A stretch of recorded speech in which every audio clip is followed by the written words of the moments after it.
안녕하세요. 대소문TV입니다. 오늘 이야기는 부동산 하락기가 와도 폭락하지 않을 가능성이 높습니다. 라는 이야기로 한번 말씀을 드려보고자 하거든요. 저는 하락론자도 아니고 상승론자도 아닙니다. 굳이 구별을 하면 그냥 전 투자자고요. 투자자여서 이 부동산 사이클에 따라 투자를 해야 된다. 이렇게 생각하는 사람입니다. 일단 기본적으로 요즘 좀 극단적이다고 많이 느꼈어요. 상승하시는 분들은 뭐 V자 반등이 이렇게 일어날 거다 했는데 부동산 시장에서 V자 반등은 없습니다. 주식같이 움직이지도 않고요. 항상 완만하게 움직이죠. 그러다가 폭등기가 오고 또 폭락을 하고 이러면서 뭐 긴 시간을 두고 시장이 움직이지 짧은 시간 안에 뭐 V자 반등이 일어난다 이런 거는 없습니다. 반대로 하락을 지금 말씀하시는 분들 중에 뭐 폭락에 대한 얘기도 많이 나오죠. 근데 저는 오늘 말씀드리고 싶은 거는 이 폭락은 사실은 기준은 약간 다릅니다. 뭐 누군가는 10%만 떨어져도 폭락이다라고 할 수도 있고 누군가는 20%가 떨어져야 폭락이라고 하고 누구는 뭐 한 50% 떨어져야 폭락이라 할 수도 있잖아요. 그런데 저는 이제 완만한 하락을 지금 생각을 하고 있기 때문에 폭락하지 않을 가능성이 높다. 그 이유에 대해서 한번 말씀을 드려보고자 합니다. 이거 보시면요. 제가 요걸 한번 그려봤거든요. 제가 한번 그려봤는데 잘 보시면은 이제 가운데 버티기 요게 이제 가장 키포인트가 되는 것입니다. 자, 집 소유 욕구는 뭐죠? 수요죠, 수요. 수요는 우리나라는 항상 말씀드리지만 대단히 높습니다. 왜냐면 집을 한 채 가지고 싶은 게 뭐 꿈이고 또 목표기도 하다는 그런 이야기가 나올 정도로 소유 욕구는 대단히 높습니다. 자, 이런 집 소유 욕구에 의해서 집을 구입해서 시간이 지나가고 있는데 불경기가 찾아온 거죠. 지금 같은 상황이죠. 경기가 안 좋아진 거죠. 이런 상황이 찾아오면 어쩔 수 없이 이제 버티기라는 부분에 들어가게 됩니다. 밑에 최후의 보루라고 썼는데 요거는 최후의 보루는 무엇인지 아시죠? 마지막 순간까지 지키고 싶은 거를 보통 최후의 보루라고 합니다. 자, 일단 버티기가 들어갔는데 요 부분에서 이제 앞으로 어떻게 진행될까가 정말 중요한 것이죠. 여기서 중요한 거는 정책을 봐야 됩니다. 정책은 제가 과거 영상에서도 한번 말씀드렸는데 일부는 뭐 정책은 아무것도 아니다, 뭐 정책 효과도 없다 이러는데 그건 틀린 말이고요. 정책은 선행지표입니다. 선행지표. 선행지표라는 말은 정책을 수립하시는 분들이 바보가 아닙니다. 정말 뭐 많이 배우신 분들이고 시장을 정말 냉정하게 생각하시는 분들이죠. 이분들이 다양한 데이터와 자료를 바탕으로 지금 상황이 어떠하니 이런 정책을 써서 최대한 지금 상황을 바꿔봐야지 라는 목적으로 만드는 게 정책인 거거든요. 그러면 이 정책을 보면 현재 정책의 목적과 미래를 조금 알 수 있습니다. 항상 이런 말씀 많이 드렸어요. 자, 그러면 지금까지는 제가 뭐 굳이 말씀드리면 페이지 1이라고 할까요? 1단계라고 저는 생각을 하거든요. 자, 버티는 단계까지는 이미 와 있습니다. 지금 뭐 집 안 팔리고 있죠. 일부 지역 상승한 건 사실이지만 전국적으로 봤을 때 전체적인 시장은 불경기고 집이 안 팔리고 있습니다. 그래서 버티기가 되고 있는 거죠. 구입가보다 낮아진 곳도 있어요. 그렇기 때문에 버티기입니다. 자, 첫 번째 정책은 여기서 시작을 했죠. 여기서 뭐였죠? 네, 정책 자금입니다. 정책 자금이 먼저 투입이 돼서 이 수요, 집 소유하는 욕구의 사람들을 자극해서 바로 이 노란색 화살표 보이시죠? 시장 안정화 혹은 뭐 상승기도 되겠죠. 시장 안정화를 목표로 페이지 1 첫 번째 정책이 시작을 했습니다. 요게 이제 끝나가고 있는데 이 정책의 효과로 인해서 현재 지금 어떻게 됐냐면 이제 서울 쪽은 집값이 많이 올랐고 수도권도 좀 괜찮죠. 하지만 지방은 전혀 뭐 아무 효과가 없습니다. 지방 효과가 없는 이유는 무엇일까요? 일단 서울 선호 현상이라는 양극화도 있지만 또 하나는 정책 자금의 혜택을 못 받는 분들은 실제 적극적으로 매수에 나서지 않았다는 거죠. 이 부분 때문에 첫 번째 정부가 가장 원했던 거겠죠. 불경기가 와서 버티고 있는데 정책의 효과로 시장이 안정화돼서 수요가 들어오고 그래서 시장이 안정화되는 거. 이런 단계로 노란색 화살표로 돼 있는 이 단계로 가는 거를 가장 원했을 겁니다. 하지만 이게 잘 되지 않았고 좀 실패를 하고 있다. 이런 분위기가 곳곳에서 감지가 되고 있어요. 그렇다면 이제 여기서 보시면 빨간색 선을 한번 보시면 돼요. 자, 똑같이 이제 버티고 있는 상황인데 여기는 버티고 있다가 정책이 개입을 해서 시장이 안정화돼서 다시 움직인다. 이게 최고의 시나리오지만 여기서 만약에 버티질 못하고 내가 이자 감당을 못한다거나 어떤 상황에 따라서 버티지 못하면 어떻게 될까요? 그 다음 단계는 바로 급매 또는 경매 시장으로 넘어가게 됩니다. 자, 급매 또는 경매 시장에 넘어가게 돼서 급매가 급등하고 경매가 급등하게 되면 어떠한 일이 되냐면 그 순간에 폭락이 이제 생깁니다.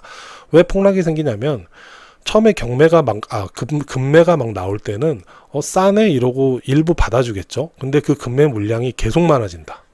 계속 올라간다 싶으면 더 싼 물건이 나올 때까지 수요자들, 이 집을 살려고 하는 이 수요자들이 기다리게 됩니다. 도대체 어디까지 떨어지나 보자. 이런 마음이 되는 거죠. 이렇게 급매와 경매가 폭발적으로 증가를 하게 되면 자연스럽게 폭락이 되고 시장은 침체가 됩니다. 그리고 하락기가 계속 이어지죠. 그래서 이 가격이 정말 바닥이라고 표현하는 어느 지점까지 내려오면 그때서야 이 집을 소유하고자 하는 욕구의 사람들, 정책 자금이 아니더라도 이런 사람들, 일반적인 수요가 충분히 싸네라고 들어와서 시장이 안정화되는 이 빨간 선과 같은 루트로 진행을 하게 됩니다. 자, 그런데 여기서 급매와 경매가 폭발적으로 늘어나면 폭락이 온다고 말씀을 드렸잖아요. 더 낮은 가격을 사기 위해 아무도 매수에 나서지 않기 때문에 이걸 막기 위한 정책이 다시 또 들어오게 됩니다. 아까 첫 번째 정책은 일단 버티고 있는 사람들이 버틸 여력이 있어서 버티고 있을 때 정책으로 좀 더 수요를 한번 올려보자 라는 수요에 입각한 정책이 들어온다면 이때는 두 번째 정책은 수요도 살리고 버티는 사람도 급매나 경매로 넘어가지 않게 살릴 수 있는 정책이 나와줘야 된다는 거죠. 이 두 개를 동시에 해야 정부가 원하지 않는 시장 침체를 막을 수 있다는 겁니다. 실제 정부는 집값이 폭등하는 것도 폭락하는 것도 원하지 않습니다. 정부가 원하는 거는 그냥 어느 정도 평균선에서 시장 상황에 따라 이렇게 완만하게 움직이는 거를 선호를 하지 뭐 폭등이나 폭락을 원하지는 않죠. 그렇기 때문에 이 정책에 대해서 아까 말씀드린 것처럼 이 선행 지표인 정책을 보면 현재 상황을 알 수 있거든요. 자, 그럼 현재 정책은 저는 아까 말씀드린 것처럼 페이지 1은 지났고 이제 페이지 2, 2단계라고 생각을 하고 있습니다. 버티는 사람도 버틸 수 있는 힘을 주고 그리고 수요자도 메리트를 느끼게 하려고 하는 정책이라는 거죠. 이에 대한 관련 내용을 보면요. 바로 뭐 기사 내용을 보면 최근이죠. 4일 전에 6억 이하 실거주 주택 대출을 연체해도 6개월 경매를 유예한다. 이 내용은 뭘까요? 6억 이하짜리 집에 내가 실제 거주하고 있다면 대출을 연체를 해도 경매를 미루어 주겠다. 뒤로 경매 안 당하게 해주겠다는 얘기죠. 요 내용은 지방입니다. 지방. 수도권은 6억 이하가 많지 않아요. 요즘 하도 많이 올라서. 지방 같은 경우는 뭐 백약이 무슬모라고 할 정도로 지금 상황이 좋지 않다 보니까 지방에서 일단 경매를 유예한다라는 이제 내용이 벌써 나오고 있습니다. 그리고 두 번째로 요거는 뭐죠? 버티는 힘을 버티기를 할 수 있게 해주겠다. 이 내용이죠.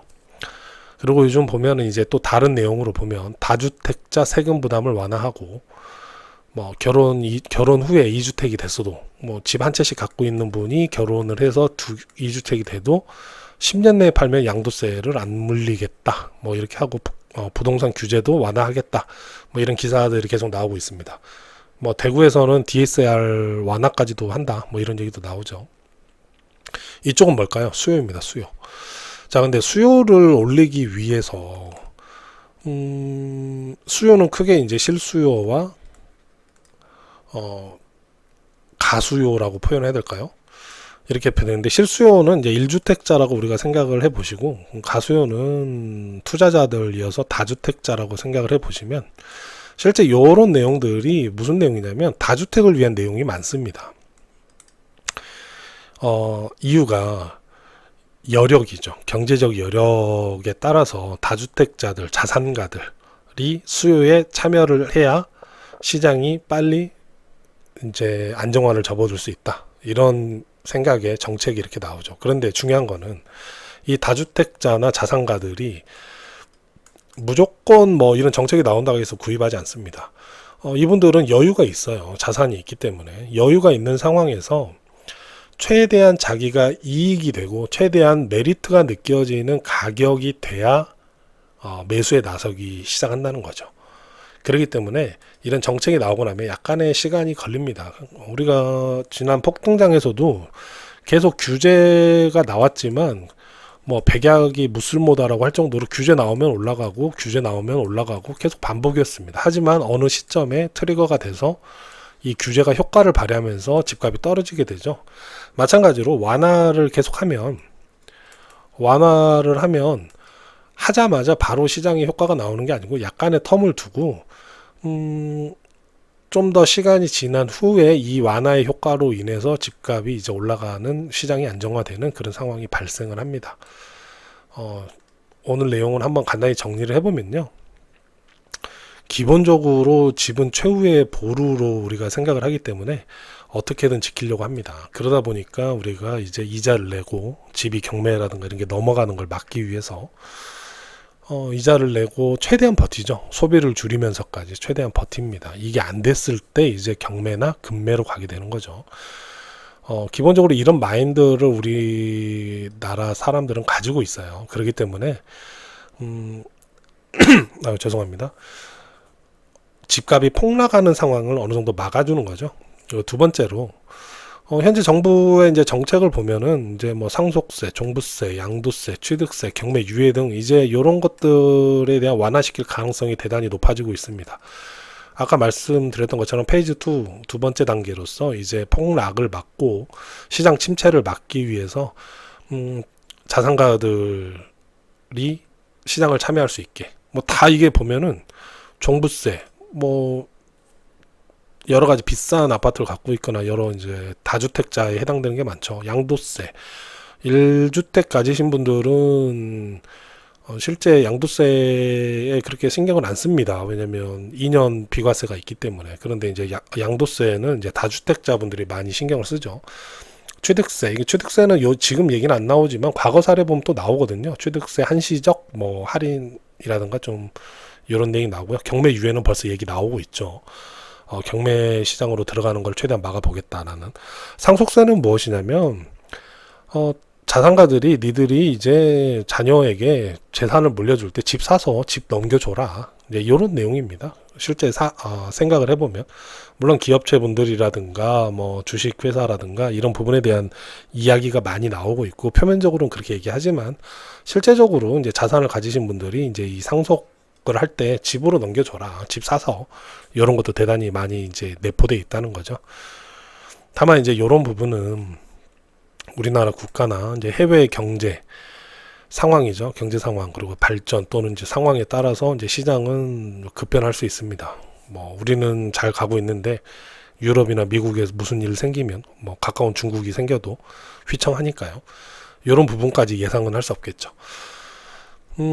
아까 이제 계속 오늘 버티기 말씀을 드렸었는데, 이제 버티기는 평균적으로 약 한 4, 5년이 지속됩니다. 요게 이제 아파트 사이클인데요. 우리가 과거 2008년도부터 시작해서 2013년도까지의 하락기를 생각을 해보면, 대략 여기가 이제 한 5년, 6년 됐거든요. 5년 조금 넘었었는데, 그러면 우리가 지금 하락기라고 하는 22년부터 생각을 해보면, 22, 23, 24, 25, 26, 약 한 26년도까지는 뭐라고 해야 되나, 이제 버텨야 되는, 진짜 좀 인내해야 되는 기간이 될 가능성이 대단히 높다고 생각하시면 될 것 같습니다.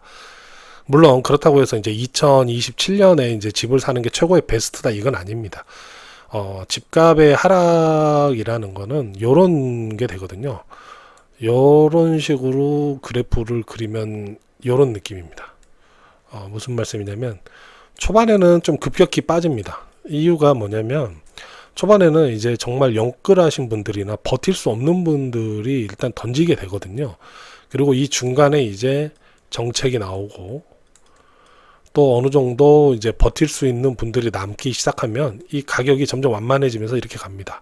그러면 굳이 보자면 버티는 기간 4, 5년이라고 하면 처음에가 한 1년 차라고 하면 이쪽이 마지막 한 4년에서 5년 차죠. 끝부분이죠. 그러면 요 근처는 뭐라고 표현해야 되냐면 이렇게 막 하락이 엄청 심하거나 하진 않습니다. 그렇기 때문에 아까 뭐 2027년쯤에 이제 하락장에서 이제 상승장으로 이제 완만하겠죠. 완만하게 이제 또 올라가니까 이렇게 전환이 될 거다라고 생각을 할 수 있는데 사이클 상으로 보면 그렇다는 거는 집은 제가 항상 말씀드렸듯이 2025년 후반부나 2026년쯤에 사도 큰 문제가 없을 겁니다. 약간 떨어져도 요 근처이기 때문에 약간은 하락할 수 있지만 이제 우리가 2년 비과세라든가 이런 부분을 생각을 해보면 올해는 관망하시고 내년 상반기까지는 좀 분위기 계속 보시면서 좀 지켜보는 게 저는 제일 좋지 않나 이렇게 생각을 하고 있습니다. 오늘 내용이 좀 길어졌는데요.